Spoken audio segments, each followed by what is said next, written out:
Alright, well, kind of a reaction video. I just spent a half hour watching our Treasury Secretary, new one, who doesn't pay his taxes, tell us his big plan, okay? I'll post a link to a C-SPAN video if you're interested in this finance stuff. I mean, he just spoke a bunch of gobbledygook, but if you read between the lines, you can tell what this guy's talking about. And it's such a fraud, and unfortunately the Democratic Party is in on it, and they're just going to be like Republicans now. They're going to solve the problem the Republican way, which is give the rich all the fucking money. Like, damn, that word again. All right, anyway, it's just a disaster. I mean, okay, here's the game plan. What the government's going to do is basically, and they did it before, but it's the same. It's more of the same. I finally figured out what the catch is here, the game they're playing is they have all this debt out there in these banks. And the reason why they can't let the banks fail is because all the debt is held by people in the form of securities. Okay, in basically what they did is they took debt and bundled it and sold it as a stock, as an investment security. And so the game is that's not federally deposit insured. Okay, you don't have federal deposit insurance for your stock trading investments. Okay, the federal government has no obligation to insure that kind of investment. That's not savings; it's investment. All right, and so that's the game here, though, is the government is basically going to by buying all those securities and then giving people secure money that is federally deposit insured. So they're basically deposit insurancing in this backdoor way. So that they're basically applying insurance to investment capital. So they're insuring the gamblers. And it's just grotesque. I mean, it's just so obvious what's being done here. And so they're just trying to find a way where they can take all this bad stuff and turn it into like a bank account that only got 3% interest. So they got to play the gambling game. They got to get their 12 or 15% interest every year on playing the gambling game for decades. And now, when the jig is up, they want the government to pay the bill. They want the people to pay the bill.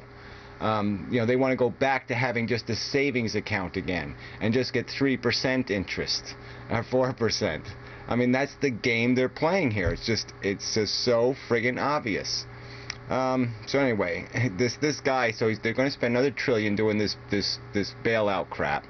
And on top of that, they're going to spend another $1 trillion encouraging banks to basically do the same thing all over again, to allow people to refinance their mortgages, okay, in some preposterous notion that somehow that makes any sense. You refinance when interest rates are going down.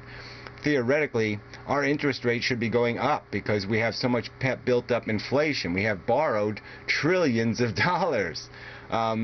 Money is going to be worth nothing, and you're just creating more debt, more fake nonsense. So anyway, I mean, it's just idiotic notion. And anyway, so another $1 trillion they're going to give to the banks to loan under the preposition that we'll just redo the problem again. This guy actually endorsed the idea of bundling debt and trading it as a stock, and somehow we have to encourage more of that. And so what they're basically going to do is find a way now of federally insuring this kind of stock trading, this kind of betting. And it's ludicrous. Everybody's over. The debt is the problem. It is not a credit crisis. It is a debt crisis. And they use these lame excuses like somehow businesses need all this debt money to function. No, if you've got a good business, you're not running on debt. Okay, you're running on profit. And when you make profit, you pay down your debt. And no one's been playing the game that way because everybody keeps having all this zero interest kind of nonsense going on, all this free borrowed money. I mean, if you're paying your payroll with borrowed money, you're not running an efficient business. That's insane in any kind of rational world. And so they want to just keep the world irrational. and it can't be sustained. It's idiotic. It's preposterous. So I mean, this is just, the jig is up. So anyway, the game is yes, the rich are trying to. This is where they're doing it. They're doing exactly what I said.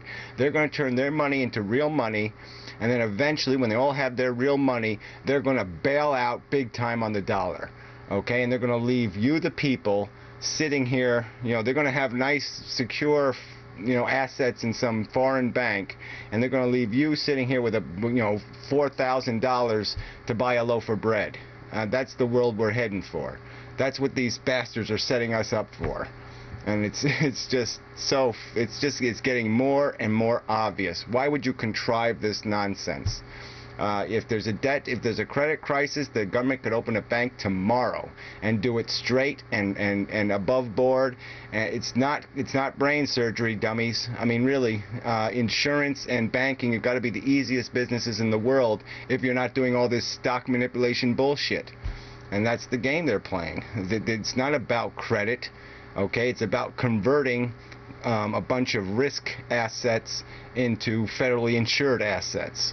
And they're just and now that's why they raised that cap on the federal insurance to $250,000, because when they start doing this conversion of all this stock money into deposit insurance money, they're going to have huge amounts of money now in banks, because now they're going to turn these stock assets into savings assets and insure them. And so it's just, like I said, it all adds up. It's just a clear, straight line. We're getting completely ripped off by the rich. It's, time to cut them off. Time to stop this nonsense. If you're a working person in this country, you are now getting thoroughly screwed. That's enough, really.